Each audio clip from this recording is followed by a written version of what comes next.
The moment the Pentagon quietly rewrote its playbook, a new chapter in the cartel war began, one that Mexico never saw coming. No more loud threats or overwhelming firepower. This time, the U.S. Navy is using precision, intelligence, and cutting-edge technology to outthink the cartels on both land and sea. But what happens when America's most advanced fleet shifts its focus from global superpowers to criminal networks operating just across the border? And could this controversial strategy change modern warfare forever? Let's dive into the Navy's boldest and most surprising move yet in the fight against Mexican cartels. When Felipe Calderón became Mexico's president in December 2006, he wasted no time revealing how he planned to confront the cartels tearing his country apart. Just 10 days after taking office, he deployed more than 6,000 soldiers into his home state, Michoacán. Rival cartels had turned the region into a battleground, cities littered with bodies as criminal groups fought for control of Mexico's most valuable drug routes. Calderón's decision was seen as courageous, but also political. Many believed he wanted to show strength after a fiercely contested election. Within weeks, soldiers were stationed across the country. In under 2 months, more than 20,000 troops had been deployed nationwide. For a brief moment, hope returned. Communities exhausted by violence believed the military might finally restore order. But what began as a powerful show of force soon spiraled into a long and devastating conflict. The cost would be far greater than anyone imagined, measured not in dollars, but in lives. The United States stepped in with the 2008 Merida Initiative, sending more than $1.5 billion to help Mexico strengthen its security forces. Mexico itself poured over $50 billion into defense and policing. But corruption spread through every level of government. Officers, politicians, and officials all took their share. The real tragedy was human.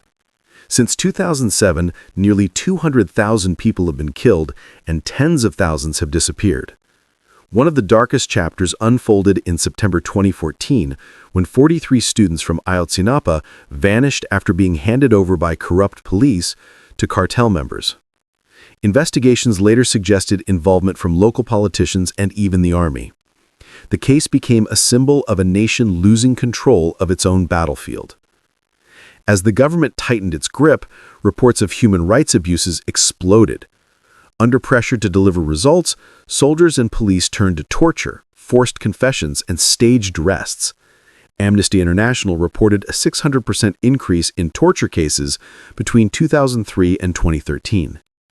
Meanwhile, the cartels evolved.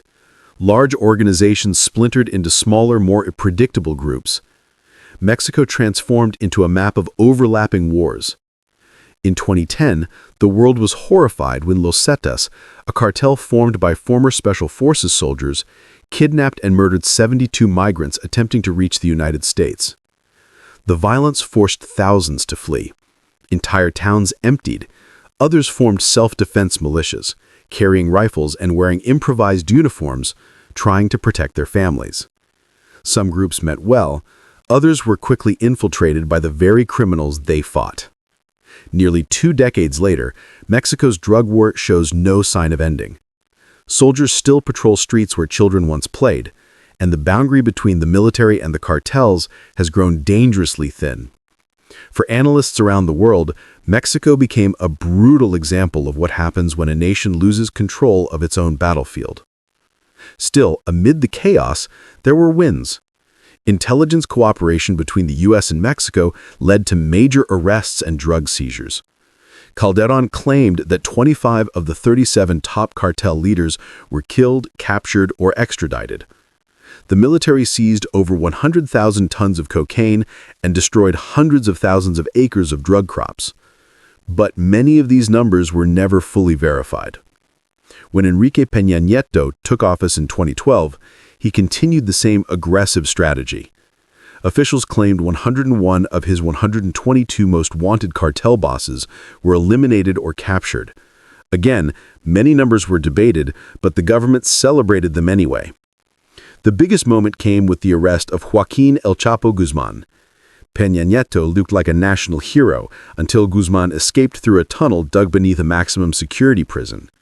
His second capture months later became an international joke, and rival cartels fought violently to claim his empire.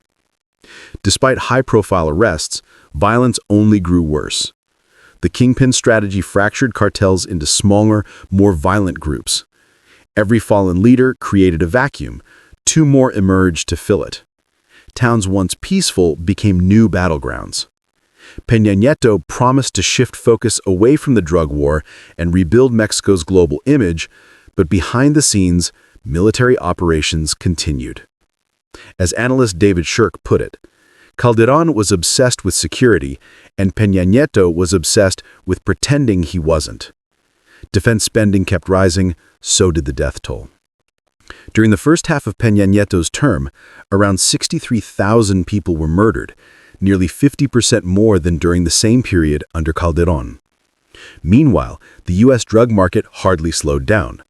By 2013, more than 24 million Americans, 1 in 10 people over 12, had recently used illegal drugs. As marijuana legalization grew in the U.S., Mexican cartels shifted to more profitable products: heroin, meth, and fentanyl.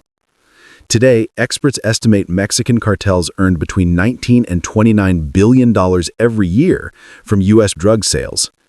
And now, Washington has taken a dramatic turn. A new order signed by President Donald Trump gives the Pentagon authority to use military force against Latin American cartels, officially labeled as terrorist groups.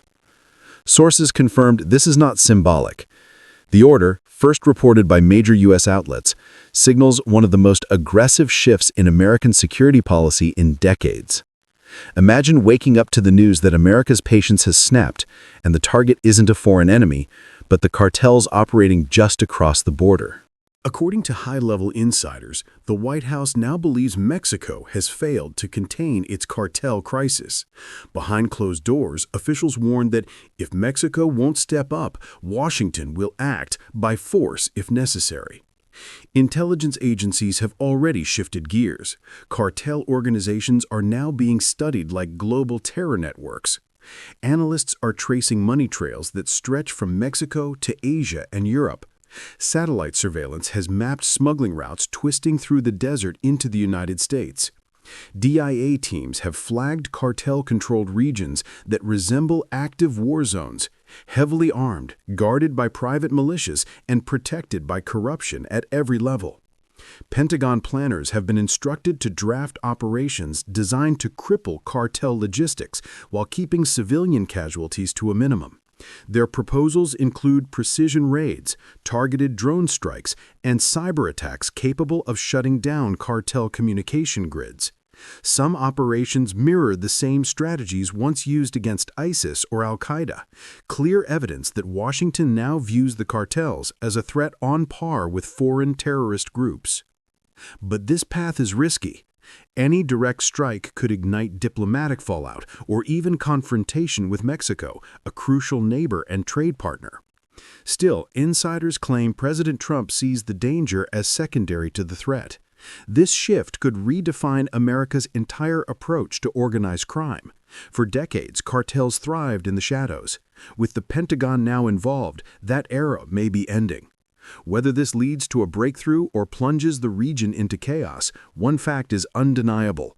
For the first time in history, the world's strongest military is preparing for a confrontation not with a nation, but with the cartels next door.